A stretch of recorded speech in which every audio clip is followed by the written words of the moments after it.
Prier avec Jésus, un itinéraire à ses côtés.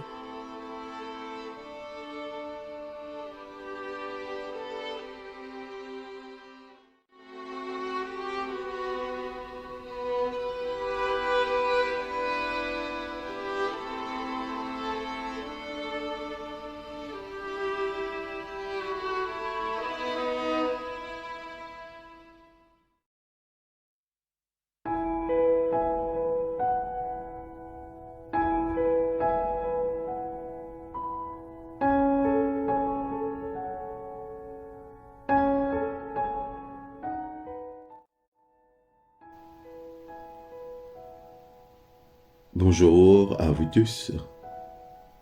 En ce matin, nous sommes arrivés au 7e jour, c'est-à-dire au dernier jour de notre 5e semaine de cheminement ensemble. Le thème, quitter le sanctuaire. Levez-vous, allons. Voici celui qui me livre s'approche. Matthieu, chapitre 26, au verset 46. Jésus rassemble ses disciples dans le jardin. Il prononce ces mots après que lui-même ait achevé de prier et que se soit endormi. Les disciples auraient peut-être préféré continuer de dormir et lui de prier. Mais ce n'était plus le moment. Le traître approchait. Levez-vous. Le jardin de Gethsémane avait servi de sanctuaire pour Jésus et pour ses disciples. Pour Jésus, il avait permis un tête-à-tête avec Dieu dans une prière intense. Pour les disciples, il leur avait permis de sombrer dans le sommeil et d'échapper aux paroles et aux peurs qui s'amoncelaient de façon inquiétante sur Jérusalem. Si nous sommes trop rapidement tentés de jeter la pierre aux disciples, souvenons-nous des fois où le culte public ou le culte personnel ont été pour nous un moyen d'échapper à un monde souffrant et troublé, à nous éloigner, à nous en isoler. À nos meilleurs moments, lorsque nous étions en pleine forme spirituelle, nous avons veillé avec Jésus. Mais à d'autres, nous sommes entrés dans le sanctuaire avec des idées bien éloignées de la vigilance et de la prière. Il en était de même pour les disciples à Gethsémane. Pour Jésus et ses disciples, comme pour vous et moi, le sanctuaire n'est pas un lieu où la vie se déroule et où la foi s'exerce. Aux disciples d'autrefois et à ceux d'aujourd'hui, qui préfèrent demeurer dans un sommeil paisible mais désengagé, et aux autres de jadis et de maintenant qui préfèrent se plonger dans la prière intense, mais à l'écart, Jésus commande. Le temps est passé. Reprenez le chemin de la vie. Levez-vous. Jésus n'a pas terminé sa prière dans le jardin de Gethsémane par Amen, mais par Allons. C'est la formule de bénédiction prononcée dans le jardin pour éclairer le chemin sur lequel doivent désormais s'engager Jésus et ses disciples. Nous aussi. La prière ne se mesure pas à l'éloquence des paroles, à la noblesse des pensées ou à l'ardeur de l'esprit. Elle se mesure à ce qui suit lorsque les genoux redressent, que les mains se disjoignent et les paupières se relèvent, que la porte de la chambre ou de l'église s'ouvre toute grande en perspective complète et déconcertante du monde. La fin de la prière dans le jardin révèle que la prière nous pousse inévitablement, doucement, mais intentionnellement hors du sanctuaire.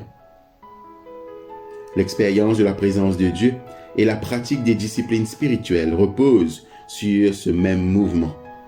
Savoir quand vient le moment de quitter le sanctuaire, savoir quand le Christ nous commande de nous lever et d'aller. Quelqu'un a fait remarquer un jour que les portes des églises devraient s'ouvrir dans les deux sens, vers l'intérieur et vers l'extérieur, pour rappeler qu'il est aussi important de sortir de l'église que d'y entrer. Dans la formation spirituelle, les pratiques et les disciplines qui nous rapprochent de Dieu doivent, elles aussi, s'ouvrir dans les deux sens et nous enseigner qu'une marche en plus étroite communion avec Dieu débouche inévitablement sur une façon de vivre dans ce monde.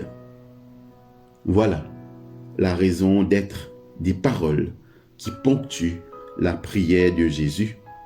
Levons-nous, allons, va avec Dieu. Prions. Ô Dieu, je te demande de m'accorder des moments où je suis en ta présence et où je me nourris de ta grâce. Et lorsque j'ai été comblé, pousse-moi vers la porte et envoie-moi sur ton sentier. En Jésus-Christ, notre Seigneur. Amen.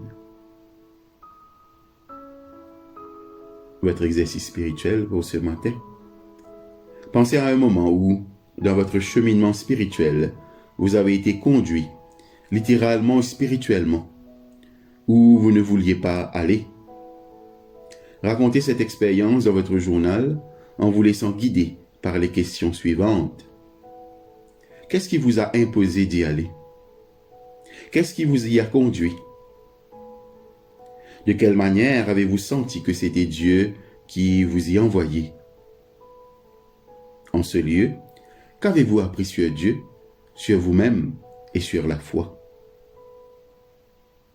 Parcourez vos notes, puis relisez Matthieu chapitre 26, les versets 36 à 46. En quoi votre expérience ressemblait-elle à celle de Jésus et de ses disciples à Gethsémane? Dans cette expérience, à qui vous identifiez-vous davantage? À Jésus ou aux disciples? Pourquoi?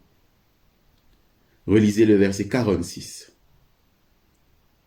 Où avez-vous l'impression que Dieu vous conduit maintenant?